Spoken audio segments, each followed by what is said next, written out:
my name is Adele Faxton.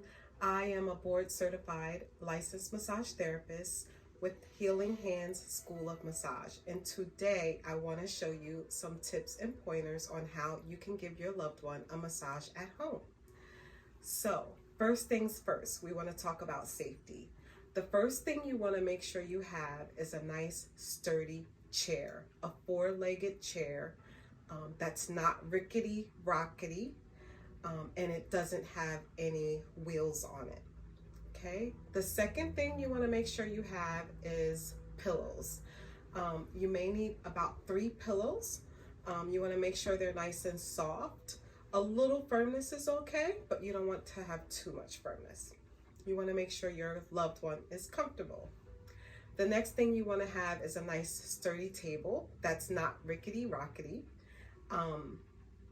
And you want to make sure that you tell your loved one to keep their feet on the floor, flat on the floor, so they don't have any problems or safety concerns.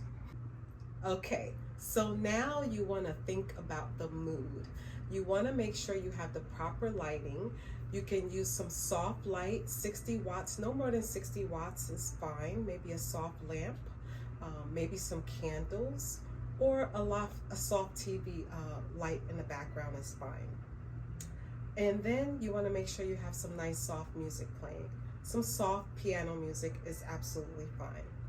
So we have all of this in place right now. And I have Kai here, who I'm going to be demonstrating on. So we have our pillows. I'm going to go ahead and show you how to set those up. So first you want to put a pillow here in front of his belly. You don't want his belly pressing against the edge of the table. That would be very uncomfortable. So at home, you may need to improvise if you don't have an extra pillow. So I'm showing you how you can also use a blanket and just roll it up. And then put your second pillow right on top of that stack. And I'm just gonna have Kai lean forward onto his arms, just like that. So now he's nice and comfortable, and we can go ahead and set our intention. So think about your intention for this massage for your loved one. Are you trying to relieve them of pain, soreness, headache? Do they have some anxiety going on? Do they have some depression going on? What's going on for them? Why are we giving a massage? Do you just want to show them some love? Whatever it is, set your intention before you start. Think about it, keep it in mind as you work. So the first thing we're going to do is lightly place our hands on your loved one's head if they're okay with getting a scalp massage. You want to make sure you ask them first. Some people don't like their scalp touched. So you want to use nice long strokes through the scalp. You want to make sure you're making contact with the scalp, okay? You don't want to just massage hair. You want to get the scalp. There are a lot of muscles in the scalp, and massage can feel really, really good. And it's a really nice way to get your loved one nice and relaxed in the beginning of your massage session. So you want to make sure you come around the whole head. You can use some nice circular motions all around the head as well. A little movement of the head is fine. That means he's getting nice and relaxed and sinking in. Sinking in just means that they're getting into the moment. So just make sure you're making some really good contact with that scalp. If all your loved one wants is a scalp massage, that's fine. You can stop here or do it for as long as you would like. Just make sure you get the whole head. And don't forget the front. A lot of times when we get tension and headaches, it's in the front of the head. So you want to make sure you give the front of the head some good love.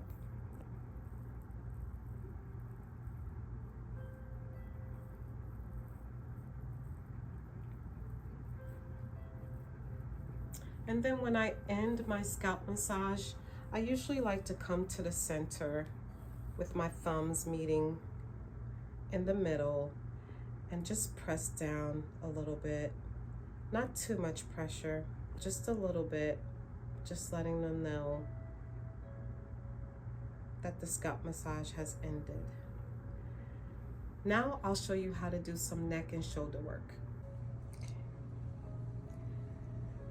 So the neck is a really gentle area. You don't want to put too much pressure right away on the neck. You want to just say hello, give a few nice strokes along the sides of the neck. Just give a feel and see how tight or tense it might be.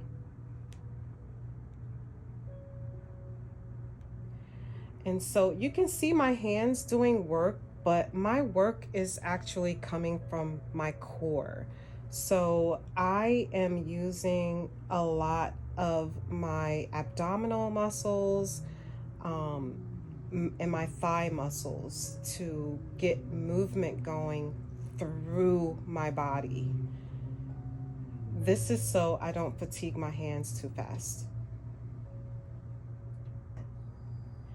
And I'm not using any creams or lotions or oils here.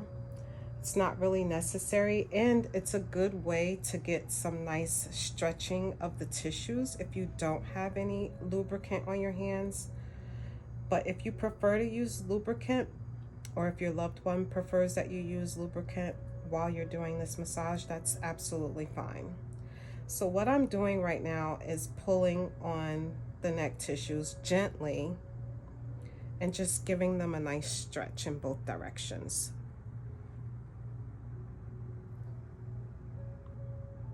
Most of the time in massage, when we do techniques, we do them in threes. So if you go past 3 and find yourself at 6 and feel like you still want to continue doing that movement, that it's giving some good release for your loved one, you can go ahead and do 9 passes. Whatever feels good and comfortable to you. You can slow down your strokes, make them slow and long, stretch it out.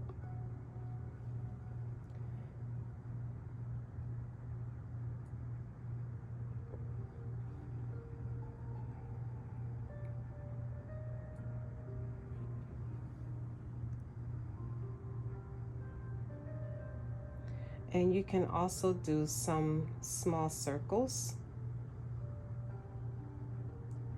Always check in with your loved one about the pressure. Kai, is that pressure okay for you? Mm-hmm. Okay. If it's too much, you lighten your pressure up, and if they want more, then you dig in further into your core muscles before you increase your pressure to make sure you don't fatigue yourself. And you guys can't see me right now because you're watching my work, but I'm actually rocking my body with my hands. When you're doing this, you really don't want to keep still.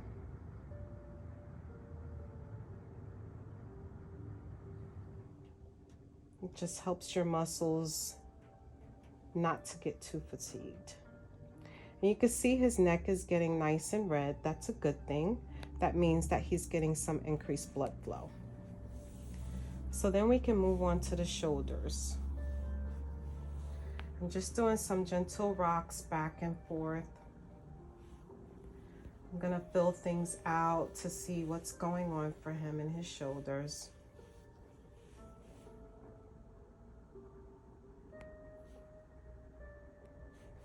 And I'm stopping and doing something we call compressions. When I stop here and press, I'm still using my core muscles. Is that pressure still okay for you? Mm-hmm.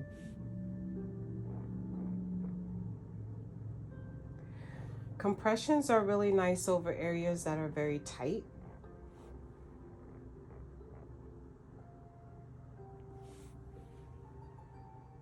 It's also a nice way to just say hello to the tissues before you start working on them. So just make sure you work both sides of the spine. You want to avoid putting pressure directly on the spine itself. If your loved one has scoliosis or if they have any back issues, just make sure you check with their healthcare provider before you start doing massage. And at any time, if they get a little uncomfortable or need to readjust, you just go ahead and readjust as you need to. So I'm working my way all the way down both sides of the spine to the low back. And I'm gonna just do some compressions here. I am bracing, I am actually in a lunge stance, and I have one foot forward in a lunge and the other foot is straight behind me, so that I use gravity to help me with my pressure. And you also don't want to hurt yourself. Again, safety first. So just make sure you're using the proper body alignment. And you want to make sure you're not too far away from their body also, to help you out with your body mechanics and to avoid straining your muscles. You can go ahead and just work one side wherever you feel a lot of tension. And you'll feel the tension. The muscles will feel tight, taut. And you want to try to work on them until they loosen up a little bit. So I am using the heel of my hand, and my fingers are just hanging out right around the top of the shoulder blade.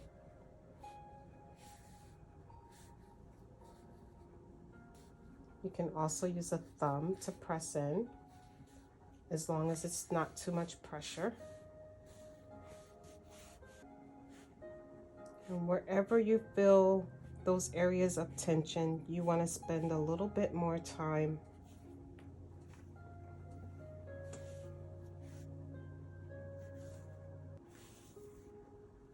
You can use both hands.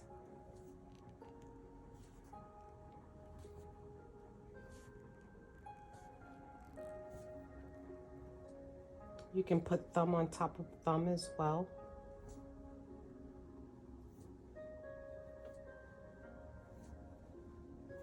That gives you a little bit more leverage. Still doing okay, Kai? Mm-hmm.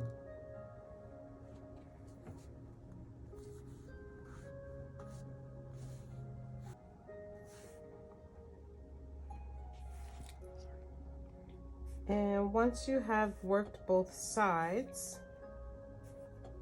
you can go back over everything, make sure it still feels looser than when you first started.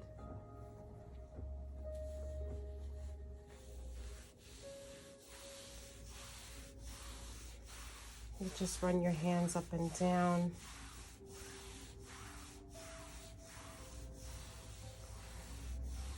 You can also press your forearms in a little bit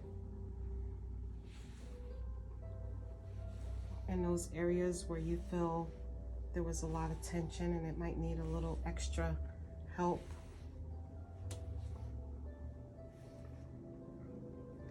You might get a little warm when doing this, so you may want to wear a short sleeve shirt. Don't do like I did for this video and wear a sweater.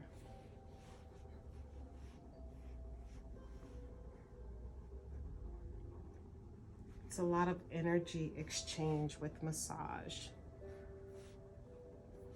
so our bodies do warm up a bit.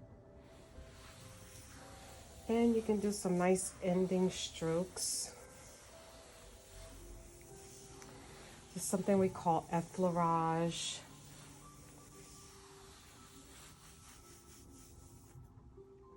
And let them know you are finished.